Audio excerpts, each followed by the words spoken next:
قرآن مجید کی پہلی صورت ہے سورہ فاتحہ۔ سورہ فاتحہ کی 7 آیتیں ہیں اور اس سورہ مبارکہ کے بہت سے نام ہیں۔ اسے سورۃ الشفا بھی کہا جاتا ہے کیونکہ یہ سورت پڑھ کے جس پر بھی دم کیا جائے، جس مرض کے لیے دم کیا جائے، اس سے شفا مل جاتی ہے۔ اس کے علاوہ اس کا نام سورہ ام الکتاب بھی ہے کیونکہ کتاب اللہ قرآن مجید کی بنیاد اس میں موجود ہے۔ اس سورہ مبارکہ کی 7 آیتیں ہیں اور بنیادی طور پہ آیت نمبر 1 سے لے کر 7 تک اس میں 4 مضامین کا بیان ہے۔ اس کا پہلا مضمون اللہ تعالیٰ کی حمد اور اس کی صفات کے بیان پر مشتمل ہے۔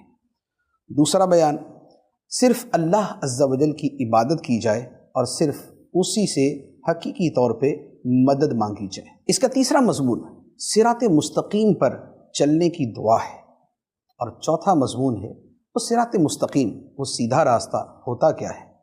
تو یہ 4 مضمون اس سورہ مبارکہ